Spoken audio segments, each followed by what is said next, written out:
I had come to Bree to help the town in any way I could. The well-informed Barlaam Butterbur had almost instantly sent me elsewhere, toward contacts located amongst the wider fields. Plainly, Bree was not so insular as the small villages I had thus far encountered. It relied on the constant movement and traffic of people, and troubles that arose in its surroundings eventually spread to harm the bustling town. Leaving Adso Haybank and his future inn, I left to find the last of these contacts, as well as Lenglin, a ranger. The recent assault on the Prancing Pony Inn at the shadowy hands of 5 Nazgul had left Strider at a loss for the location of the other 4.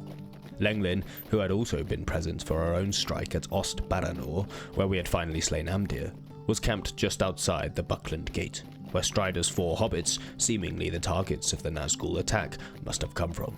Perhaps he had seen more. His camp was fairly well concealed, and provided a decent outlook on the main road out of Buckland and onto Bree. How can I be of service? Would you do something for me? Around the carefully constructed fire he had allowed himself, I learnt that he had not only seen the 4, but had attempted to stand against them, only to be run down as they raced eastwards. I was glad he had been spared Amdir's treatment, and was still well enough to maintain his camp while he recovered. In the rider's wake, a fell strain of Crabine had settled in the area. According to Lenglin, they were being used as spies for the enemy. I felt I was starting to understand more, being party to these rangers and their secretive aims. This enemy was beyond a group of orcs or brigands. These rangers opposed something far more menacing and deadly. We were in firm agreement that anything I could do to hinder the information available to this threat was worthwhile, so I left to permanently close a few of its eyes. What do you need? Could I speak with you a moment?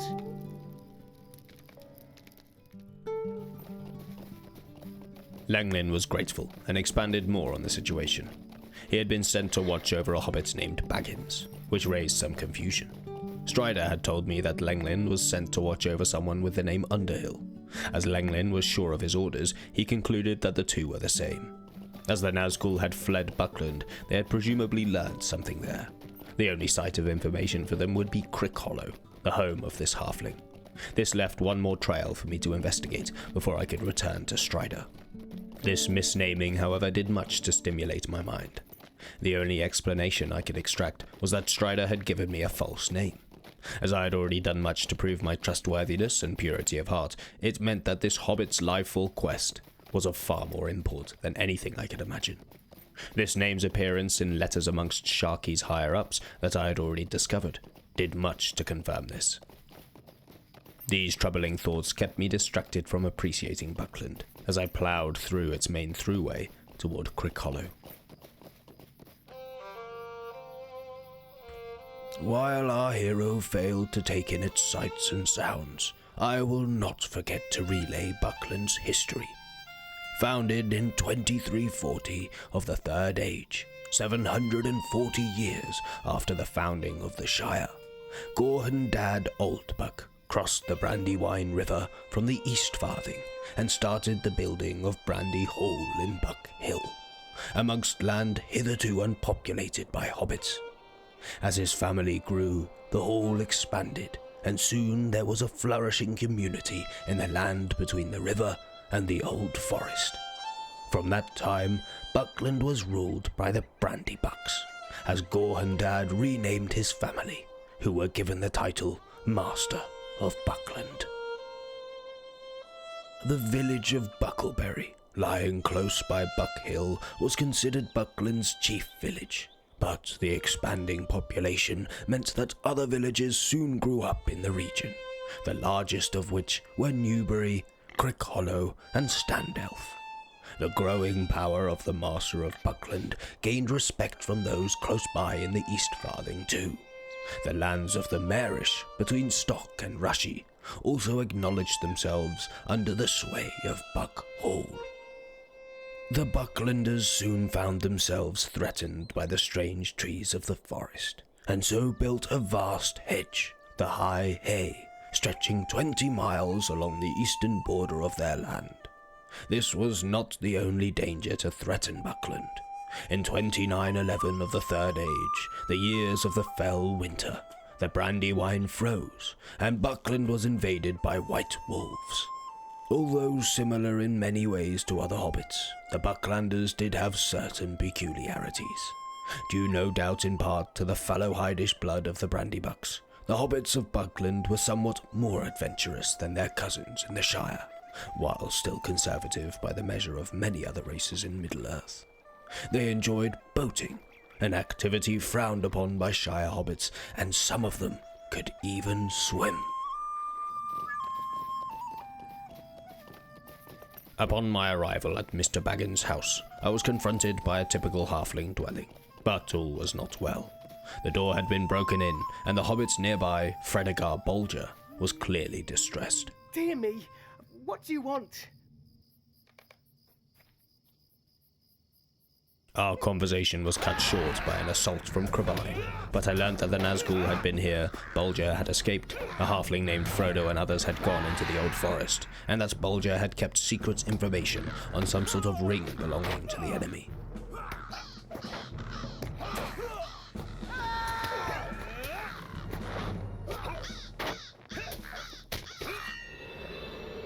Some of the Crabine retreated into the Old Forest, but I had saved Bolger from their vicious attack.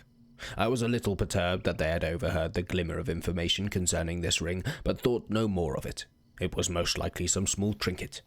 I presumed this Frodo was the owner of the surname Baggins, and my fears were further allayed by the knowledge that him and his companions were now under Strider's protection. The urgency of my tasks feeling somewhat lessened, I was able to take in my surroundings and enjoy the small hamlet of Newbury within Buckland. Under the canvas of night, the cluster of houses looked picturesque, their wooden beams and grass roofs seeming to trap and contain a rich warm light that peered out into their carefully constructed gardens and well-maintained hedgerows and paths. The Old Forest and the high hay watched on from above, looming but unable to taint the people's comfort. Instead, much like sitting in the warm and dry while a storm rages outside, the presence of this forest added to the hamlet's coziness. Hello there. Might I speak with you a moment? Reconvening with Celandine Brandybuck left me somewhat disappointed. She did not remember me from our ordeal, and we were unable to revel in the memory of our daring escape from the Blackwall jail.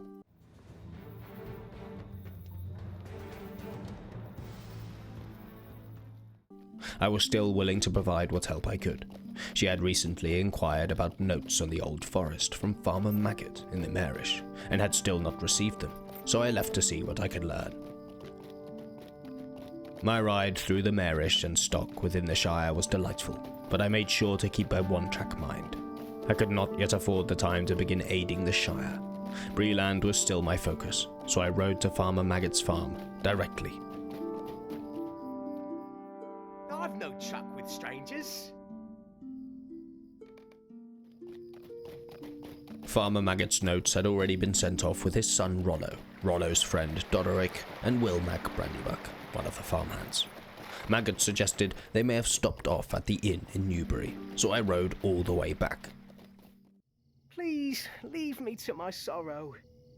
Could I take a moment of your time? I quickly found Will Mac Brandybuck standing aside a ruined cart.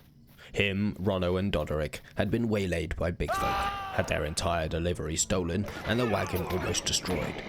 Rollo and Doderick managed to follow the brigands to what sounded like Outlaw's Haven, and Brandybuck was eager for me to retrieve the stolen produce before Maggots found out that it hadn't reached its destination. Before doing so, opportunities to help the local people swarmed just outside the Buckland gate. I had stumbled across the caravan mentioned by Adzo Haybank that he had sent to Buckland for supplies. There I spoke to Ella Lilypond. Hello, friend. Could you help me with something? Who, to make sure Haybank's new inn provided fare for men, was in need of bear haunches and boar shacks. So that the inn would represent the nature surrounding Bree, Could I speak with you a moment? Ted Reedy wished for bear carcasses, boar heads, wolf carcasses, and bear hides suitable for stuffing, to be used as decoration. Finally, to represent hobbit fare, Trumrick Ragwort required wild mushrooms. Stay and have some tea. I found a suitable location for them, and while harvesting I discovered why the task was not safe for Ragwort himself. They were growing amongst foul, oversized slugs, with a nasty bite.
Having culled the nearby fauna, I worried the hides and carcasses that would decorate Haybank's Inn would not represent the local nature for long. On my way to Outlaw's Haven, I thought it prudent to let Lenglin know what I had discovered at Crick Hollow. Lenglin now seemed to understand Strider's secretiveness once he heard of this ring. He was certain that we should find those birds back or all would be lost. I was concerned that Lenglin was becoming hysterical from his long posting here and injury, but to reassure him, I promised to speak with Strider when I returned to Bree. Not that I thought it would achieve much. My return to Outlaw's Haven was gratifying. Since the death of their local leader at my hands, its defenses had somehow gotten worse, and I was easily able to fetch Farmer Maggot's stolen produce.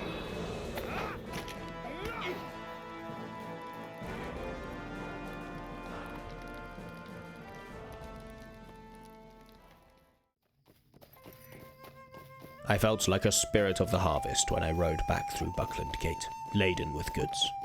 Lilypond immediately set to salting and smoking the meats. Hello there. Ragwort eagerly took ownership of the mushrooms, How do you do? and Reedy set about making plans for the skins to be brought to a taxidermist. What can I do for you? I'm sorry. My thoughts were elsewhere. I hope it's not a bother, but may I speak with you? While glad to again be in possession of Maggot's produce, Wilmac Brandybuck now felt concern for his friends, Rollo and Doderick.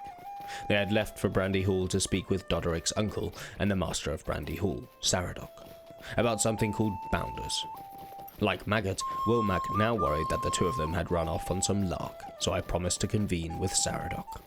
With the sun now up, I was more able to soak in Buckland's beauty, which came as a flood when I set my eyes upon Brandy Hall. For nearly 700 years, the warm light from the many windows of Brandy Hall has welcomed visitors crossing the Brandywine River from the west into Buckland. Originally delved and built by Gorhendad Oldbuck, the first master of the hall, as the head of the Brandybuck family is called, and greatly expanded over generations, the ancestral home of the Brandybuck family is now formed of many tunnels and rooms occupying the entirety of Buck Hill on the eastern banks of the Brandywine. Brandy Hall has no less than 3 main entrance doors and over 100 windows, making it one of the grandest mansions in the Shire. But not only is Brandy Hall the home of many generations of Brandybucks, along with cousins and indeed hundreds of relatives, the halls also house a significant number of books recording the history of the Shire. Although the majority of Brandy Hall is built underground, a significant amount of building in and around Buck Hall is visible from a great distance. Indeed, the entirety of the village of Buckleberry has been built along the hills and banks surrounding the hall. At Brandy Hall in the village centre, many generations of expansion have converted the large, low hill into an impressive dwelling, an important social centre for Buckland. Travellers to the region will no doubt want to take a moment to share a tale and trade wares with the good hobbits of Buckland before venturing into the mysterious darkness of the old forest just beyond the village's protective hedge, the high hay to the east. It squatted as a castle of beauty and disregard of utilitarianism. I was awed by the amount of work required to keep every flower bed pristine, every path clear of weed, every wall washed, each window scrubbed, each chimney smoking. To list each item required to build such an immaculate communion between nature and civilization would be improbable, but they all combined to make such a thing possible. Hello. Could I take a moment of your time? Unfortunately, my time here was short. The two hobbits had visited and complained about these bounders, but then turned the conversation to the old forest. Despite Saradoc's protestations, he believed they may have been foolish enough to go there. Outside an entrance to the old forest, I found Tolly Brockhouse, who I had been sent to find by Trumrick Ragwort. Stay and have some tea. He, Lillipond and Reedy, had received such a generous harvest for Adso Haybank and his inn that they were in need of another wagon to take it back. Is there something I can do for you? Trouble within the old forest meant he wouldn't be needing all his wagons, so was able to supply a spare and a pair of mules. Of course, I was then assaulted by a barrage of requests by a group of hobbits at the border of the old forest, including Tolly himself. Before pursuing them, however, I quickly left to let Ragwort know his much-needed wagon would arrive by that evening. Good day. Good day. Might I have a word with you? Winds howling. He was thankful for the help I had performed and urged me to meet Adso Haybank. Little did he know how much I had already aided the fine fellow, but it wouldn't hurt to visit him on my way home when all was completed here. Now I could delay no further. The way forward lay within the old forest. The dangerous and brooding woods concealed a great manner of threats for the people of Buckland. Here I must make amends. Previously, I forgot to provide my usual cursory history of the old forest. A remnant of the great forests of Middle-earth in the Second Age, most of these forests were felled by Númenóreans, but 2 isolated woodlands remained. The old forest was the northern of the 2.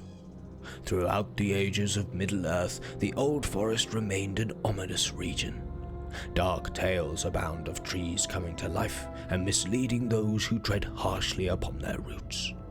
The most sinister of stories is often told to young hobbits to keep them out of the old forest. It speaks of a monstrous tree called Old Man Willow, whose tremendous claw-like branches snatch up unwary travellers.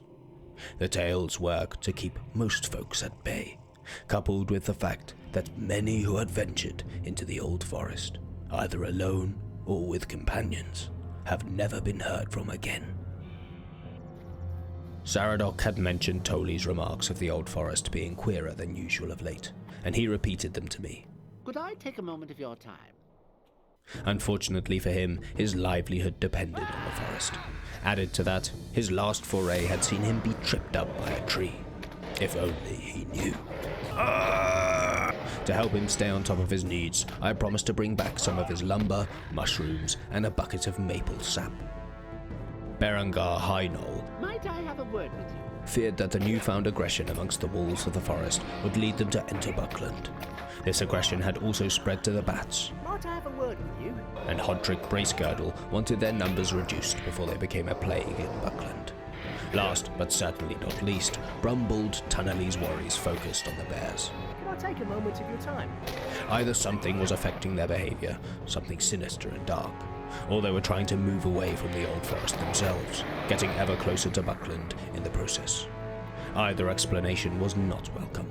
I did not wish to think what sort of thing would cause such a rise in aggression amongst such a wide number of creatures, and I wished less to think of what they could all be afraid of.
Amidst the thick tangle of trees and their shadowy veil, I reached a moment of respite.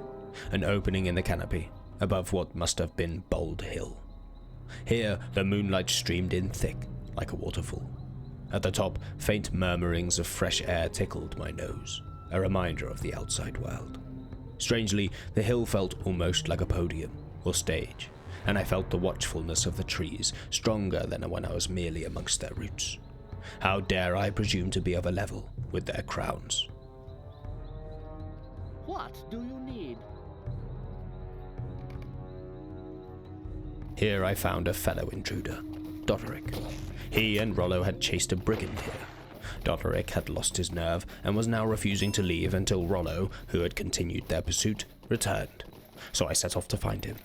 He was thought to be found in an abandoned cottage along the Withywindle. Deeper, I found the abandoned cottage. Unsure as to whether it should still be called one, all I found were a few burnt timbers and a stone foundation. Bare as it was, a more grim sight awaited me at the foot of its stairs. Goodness! Rollo had more than a hobbit's stout heart. The spirit of a warrior burned within him.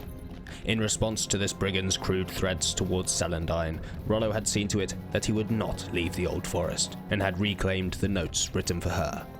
Somewhat shaken, he asked that I not inform Doderick of this matter, and remained to bury the man's body. I managed to keep my nose from exploring too far into his business, thus keeping the notes unopened. I assumed they would be the requested information on the Old Forest, but something about the fervor which Rollo chased the man down with, and the man's targeted threats towards Celandine, made me wonder if there was not more at work. Hello? Doderick's reaction to reading them almost confirmed this. I let him know that Rollo was safe, and returned to Celandine. How do you do? Celandine did confirm this. Rollo had let know his fondness for her. I'm sorry. My thoughts were elsewhere. Wilmac was beyond relieved. This lengthy delivery of goods would be coming to an end for him soon, and he was grateful for all I had done to help. Rollo had been practical enough to include the original notes, as well as his professions of love. But still, the ends I would go to in the name of halfling romance astounded me. But once again, I felt it was worth it. Less of a conclusive end than that of Swat Midge and Froghorn, but perhaps it was better that way. I filled the gap in my mind with a happy ending. My culling of the wolves, bats, and bears of the old forest had already made a noticeable difference to Berengar, Is there something I can do for you? Hodrick, Oh, how rude! and Brumbold, Is there something I can do for you? and they were thankful. Just a moment. Might I have a word with you?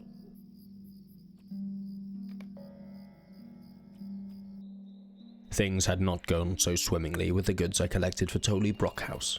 The sap, lumber, and mushrooms were ruined, rotten, and poisonous. However, my shame was quickly relieved.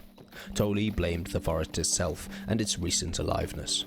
Appealing to a more knowledgeable source, he suggested I seek out Gilliman Brandybuck, a forester camped deep within the old forest. Just a moment. Might I speak with you a moment? Gilliman spoke of a glade infested with monstrous spiders and a walking tree, covered in scars and leafless. It walking did not surprise me. But Gilliman spoke of it killing everything in its path. The trees I had fought only acted when provoked. This was merciless and unlike nature. I was in accord with his opinion that something had the forest in a dire state. With this being my only lead, I set off in that direction. The spiders were welcome news. Hodrick had pulled me aside before I re-entered the woods, Might I have a word with you? and asked if I would apply the same treatment to them as I had the other beasts of the forest, so it was handy to know that they lay in my path.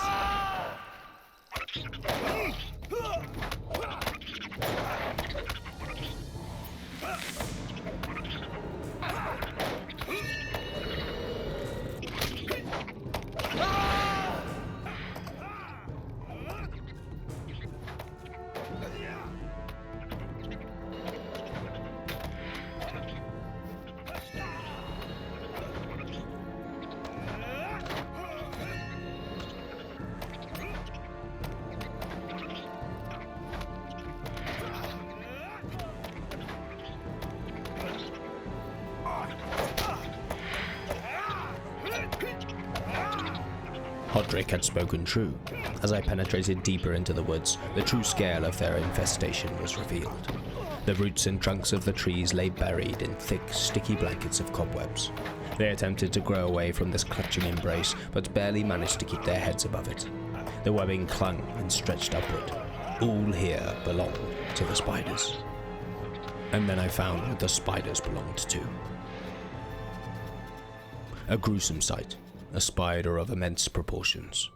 Whatever evil force opposed me must have seen Humphrey and I's weakness against Eornaith back in Archet, and was still attempting to batter against it. But fear did not get the better of us. Both grotesqueries we had faced in the Midgewater marshes now lay dead, as would this one.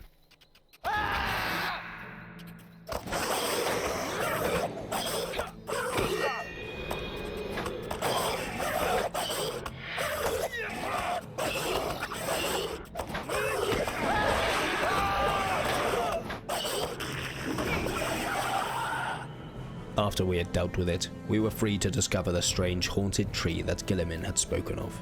It stood out like a sore thumb. The trees here could be ominous, almost patronizing, even menacing, but this thing oozed evil.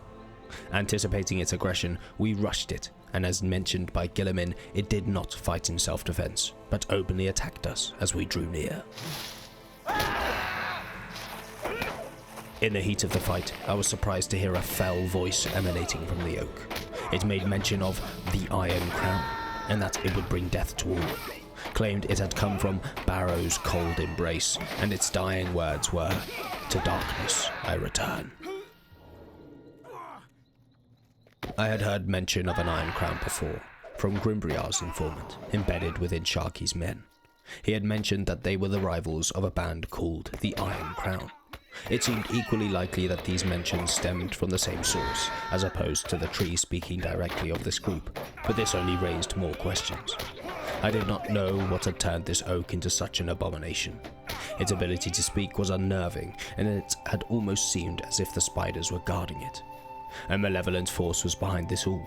I could not yet uncover what it was, but its intangible presence, its actions and movements were becoming visible.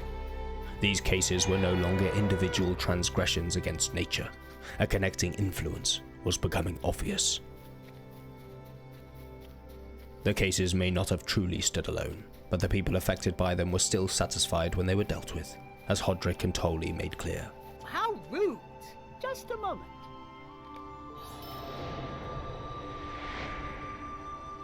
To them, the threats had been quelled, and they could go on with their lives, just as before. My spirits were raised by this genuine thankfulness, but I was beginning to see that not all would be just as before. These occurrences were cropping up more than ever. How long before some other fell spirit inhabited one of the trees, or the predatory animal populations once again swelled to dangerous sizes? It would not be much longer before these threats appeared closer together, the peaceful gap of normalcy shrinking ever thinner until one day it entirely vanished. Just as before would become something new, something awful, something that would not be so easily put an end to. These thoughts were a heavy burden, but at that moment a shred of hope still stood its ground, unwavering. I was making progress, learning more about the wider world, its threats and machinations. The Rangers had some sort of plan concerning this Baggins, an important errand perhaps. They were not giving up. These seemingly small matters I was attending to were still constantly revealing new information, and as mentioned before, like an ancient burial site, I was slowly unveiling what lay beneath the dirt.